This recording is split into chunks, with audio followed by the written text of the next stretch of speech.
Welcome, friends. Today I will focus on palaces of India. No doubt, palaces have been places of attraction since long period,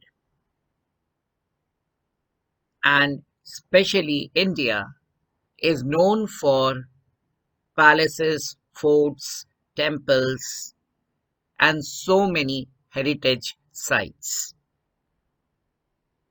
The art and architecture of palaces have always inspired architects, tourists, peoples of all walks of life. So naturally, how can we ignore to study or to know about the palaces of India? So to begin with,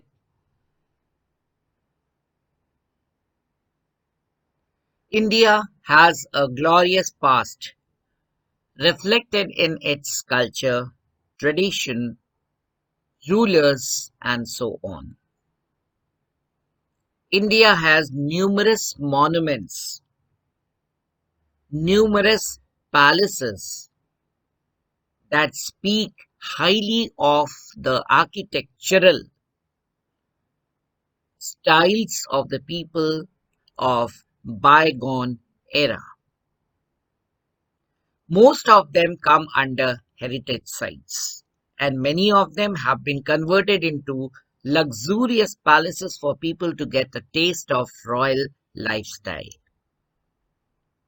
हाँ, ये बहुत सही बात है कि जितने भी palaces हैं हमारे भारतवर्ष में वो एक अतीत के ग्लोरियस पास्ट का रिफ्लेक्ट करते हैं जिसमें हमारी संस्कृति दिखती है, हमारे परंपराएं दिखते थे, हमारे जो शासक थे वो किस प्रकार के थे, उनकी पर्सनालिटी क्या थी, उनका टेस्ट क्या था, ये सारी चीजें पैलेसेस के माध्यम से हमको जानने को मिलता है। दूसरी इंपॉर्टेंट बात क्या है कि पैलेसेस में जो आर्किटेक्चर था, आर्किटेक्चरल जो स्टाइल्स थी, आर्किटेक्चरल जो फ्लेयर था, that was very very important. Western India यानी पश्चिमी भारत के आर्किटेक्चर, साउथ इंडिया का आर्किटेक्चर, ईस्ट में आर्किटेक्चर, उत्तरी भारत में आर्किटेक्चरल डिफरेंसेस आपको मिलेगा। और ये आर्किटेक्चरल डिफरेंसेस जो है वो हमारी संस्कृति की झलक मिलती है, हमारे परंपराओं की झलक मिलती है और ये विरासत में हमको मिला है।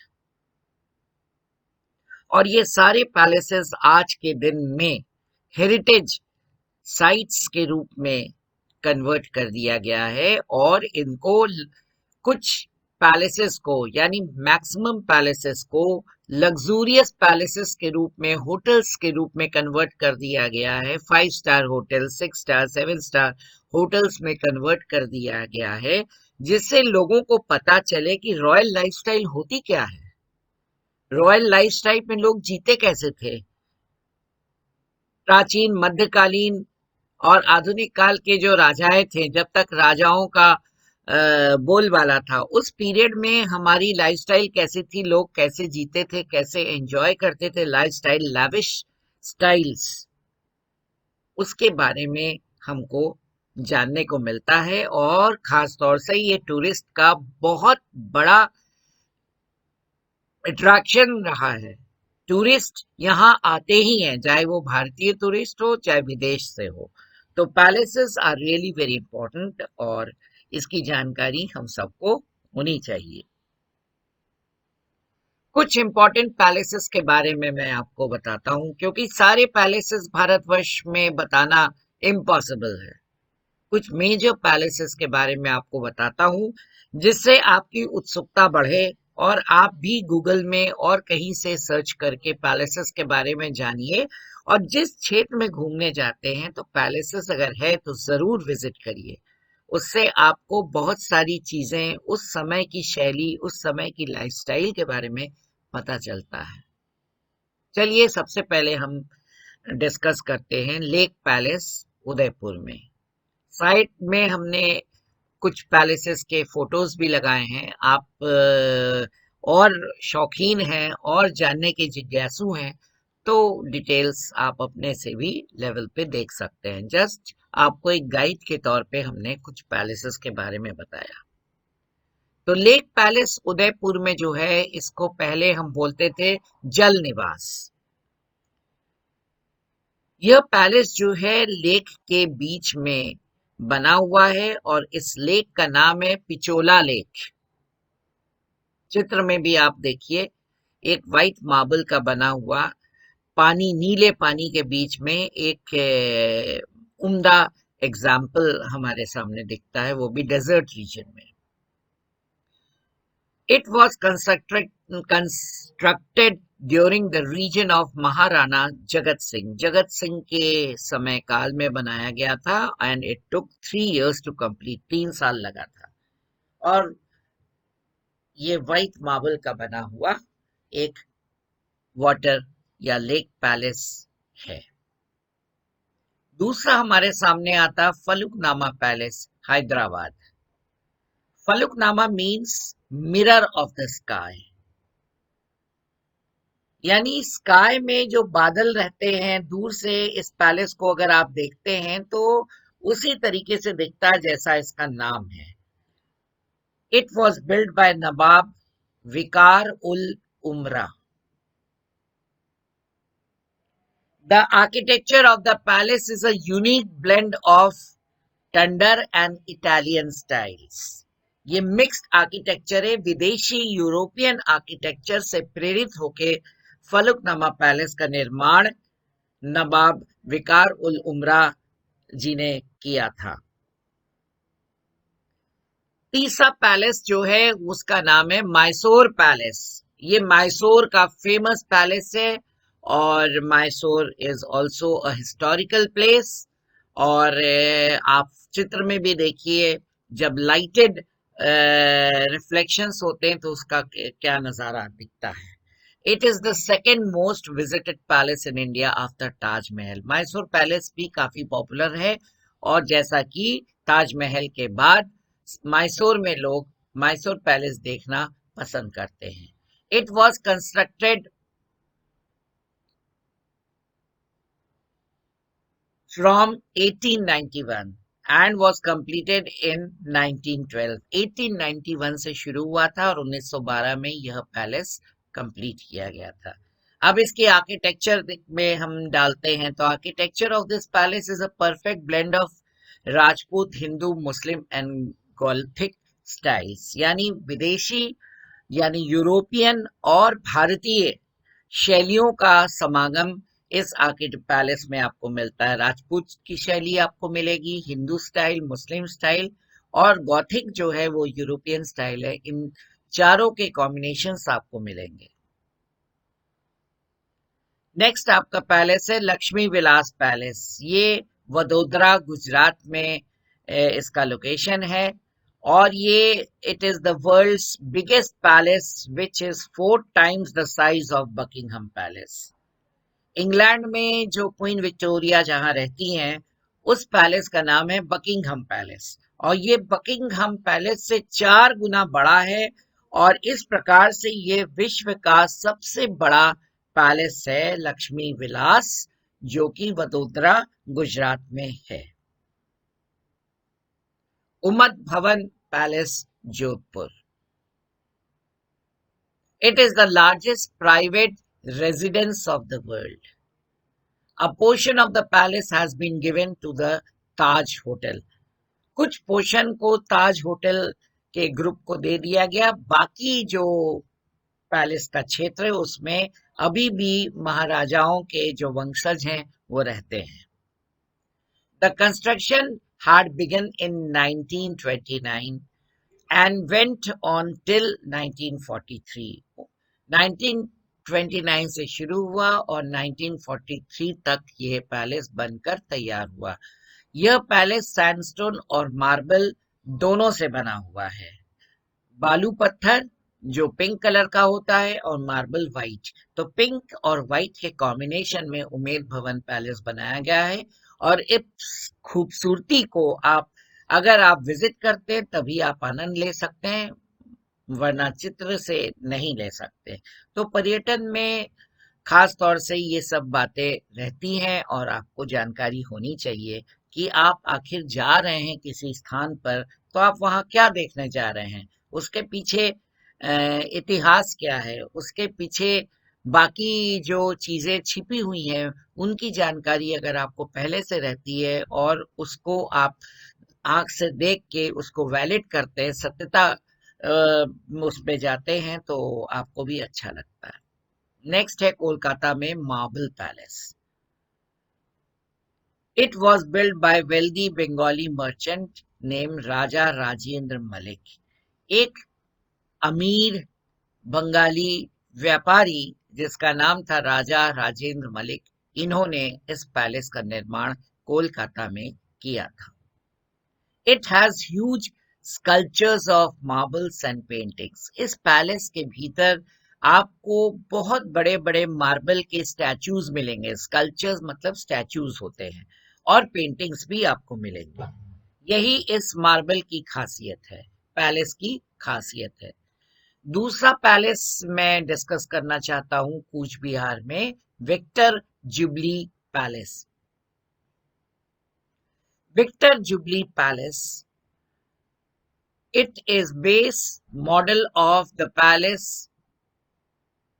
of Buckingham London. ये बकिंगहम लंदन में जो पैलेस है, बकिंगहम पैलेस, उसका ये एक रेप्लिका है। रेप्लिका मतलब डुप्लीकेट है।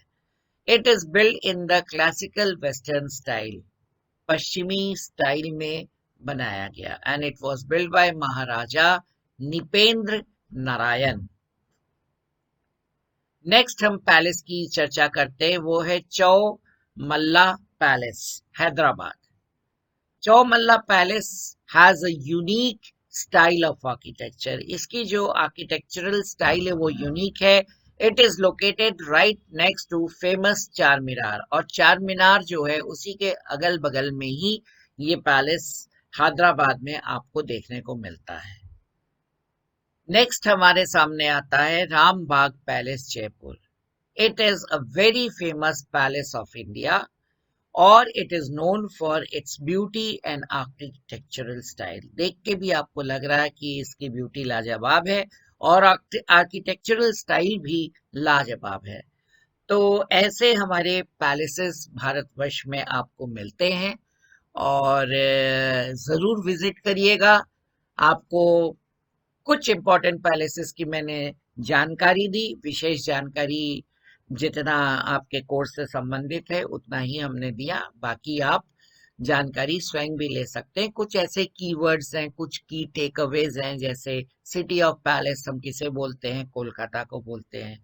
सिटी ऑफ जॉय ये आपको पता है, ये भी कोलकाता है। ब्लू सिटी नीला शहर जोधपुर। येलो सिटी जैसलमेर, पीले बालुओं के लिए फेमस है। सैंड ड्यून्स के लिए जैसलमेर फेमस है। और बिल्कुल हमारी पश्चिमी शोर का ये जैसलमेर डिस्ट्रिक्ट बॉर्डर एरिया है between Pakistan and India.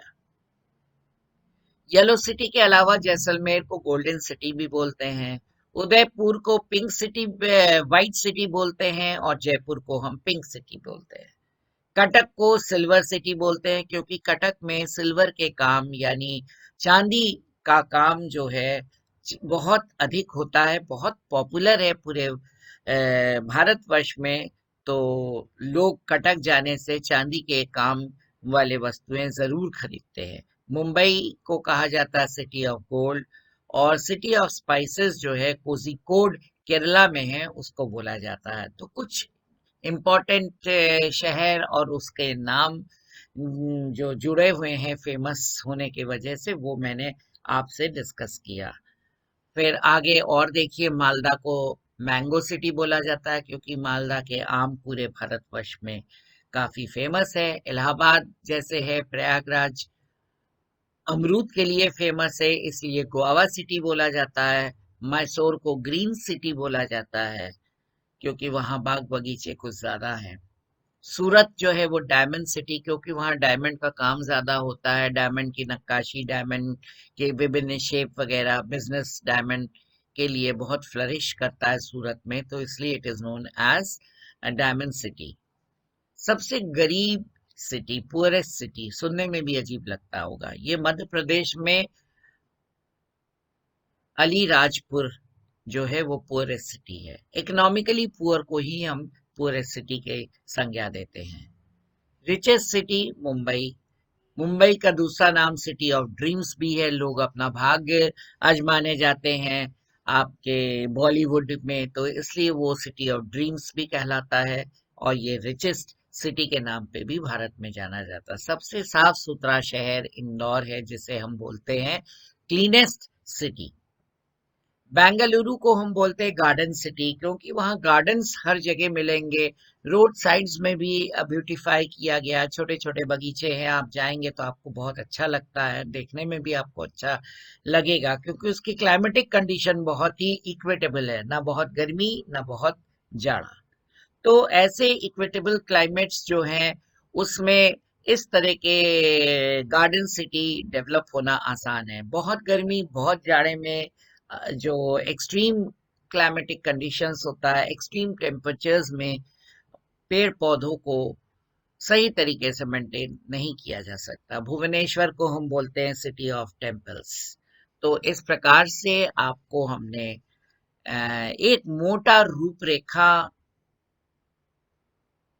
Palaces के बारे में आपको बताया और जानकारी आपको दी, और इस जानकारी के साथ आप अपनी जिज्ञासा और भी आगे बढ़ा सकते हैं, क्योंकि पैलेसेस हैं और भी जो आर्किटेक्चरल साइट्स हैं उसको देखना बहुत जरूरी है, और बहुत लाभप्रद भी होता है, ज्ञान भी बढ़ता है। साथ में आप जब घूमने जाते हैं तो आपको पता रहता है कि हम एक्स वाई क्षेत्र में जा रहे हैं, तो वहाँ घूमने में हमें ये सब चीज हमें देखना है।